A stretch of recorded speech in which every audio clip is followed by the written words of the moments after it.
Son of David is a messianic title that's reserved for the Jews.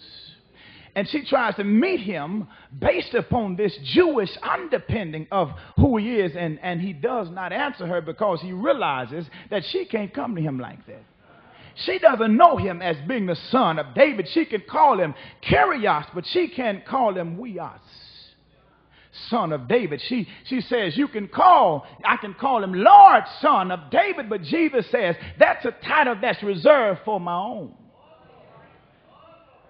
But this is a problem because not only does she have to deal with identity crisis, not only does she have to deal with an individual crisis and now a Christ who has ignored her, but she has to deal with the indignation of the crowd. The disciples say, Lord, send her away. She's shouting behind us, or she's shouting after us. They're simply saying, Lord, she's bringing too much attention to us, and we don't need all of this attention, all of this noise. We wish you would just get rid of her, give her what she wants, and so she would just leave us alone. Just get rid of her. We are tired of her bothering us. Well, let me help you, beloved. Sometimes there are going to be some folk who are tired of you shouting to the Lord, but you cannot let the crowd determine how loud you cry. You cannot allow the crowd to hinder you from crying to the Christ. It does not matter how upset folk may get with you. If you are determined to get to Jesus, you have to have desperation that will push your determination and say, I don't care what anybody said. I am going to get to the divine for my deliverance. Watch this. When you get determined, you'll keep pressing your way through. This woman would not quit. The Bible says she kept on shouting after them. Now, the Bible is saying she's talking to Jesus. But the disciples are bothered by her shouting. She's shouting to Jesus, but the disciples are bothered by her shouting. Have you ever been in church and you've been worshiping God, and there are some people sitting around you, they are bothered about how you are worshiping God? They are looking at you funny, but you are having a moment between you and God. But people around you are looking you up and down as if you are asking them for something. Have you ever showed up to worship and you came to worship God and folk are sitting around you looking at you as if it doesn't take all of that, like you are doing something to disturb or disrupt them? This woman can teach all of us something. She pretty much said, I don't care what you guys are saying. That's the one I'm talking to. That's the one that I need. I don't care how you tell me to go away. I don't care how you try to push me away. I need to get to Jesus. And when you get determined and when you get desperate enough and when your dilemma is deep enough, you will keep on shouting to the Lord.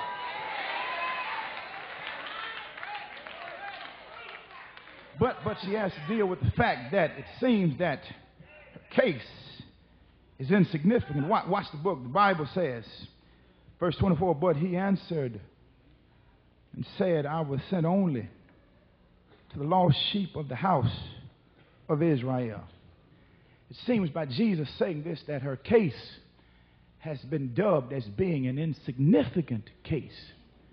Jesus says, I was sent. Passive voice. God has sent him. God has sent me. Jesus teaches us a lesson about mission. He says, I know what my true mission and purpose is. My earthly ministry, the ministry that God has called me to, he says it is to the lost sheep of Israel. Mind you, I told you she had an identity crisis. She was not a part of the lost sheep of Israel, but she's crying out to the shepherd of Israel. She is saying, I have a problem, and I'm not a part of the family, but I need you to help me. I know that it's not right. I know that I've overstepped cultural boundaries. I know I've overstepped religious boundaries. I know I've overstepped gender boundaries, but you don't understand. I need your help. You do know a woman was not supposed to engage a man in conversation in that culture, but she needed him. A Gentile was not to engage this Jew, but she needed him. She said, I'm sorry, but it's something that you have that I need. So the Bible says she goes from a problem to a posture. Watch verse 25. Look at verse 25. The text says, but she came and began to bow down before him, saying, Lord, help me. Now she's begging even more. But look at the posture that she has. She is bowed down now. She's lying down in front of him saying, Lord, I need you. There are two reasons she's bowing down. She's bowing down, number one, in humble submission.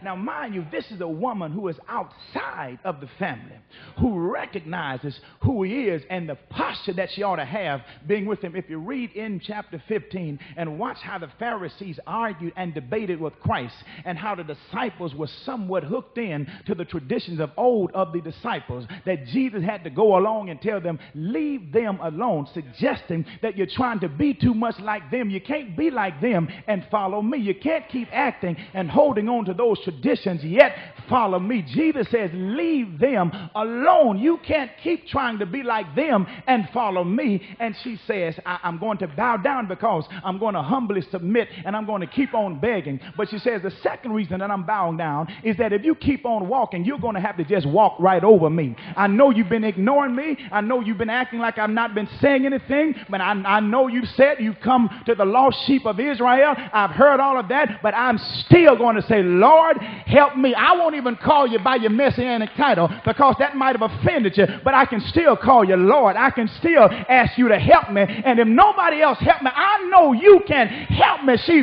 postures herself, and beloved, let me tell you, when you need something from God, you've got to learn how to get in the right posture. Stop trying to walk around with your head in the air like you're all of that, like you are special. Sometimes your knees will cause you to lay down on your face before God, and you can't be afraid. You can't be ashamed. You can't worry about what anybody else says or how they look at you. But when you need something from God, don't you let anybody hinder you from getting on your face and bowing down before the Lord and saying, Lord, it's me, oh Lord, standing in the need of your blessing.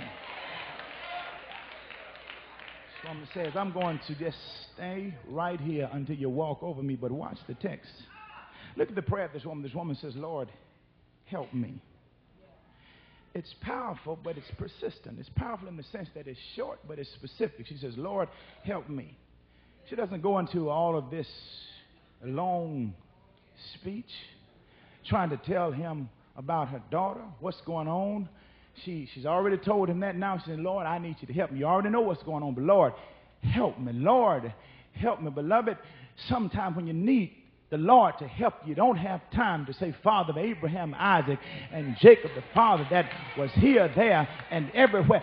Sometimes you just need to say, Lord, help me. I don't know any other words to say, but Lord, help me. I know that I'm well versed in the English language, but Lord, I don't know any other words, but Lord, help me. Have you ever been there where all you could say was, Lord, help me? You didn't know any other word to say, but Lord, help me. Sometimes you could only get out, mercy, Lord. You didn't know any words to call. You've been praying all of your life, but all you could get out was, Lord, help me.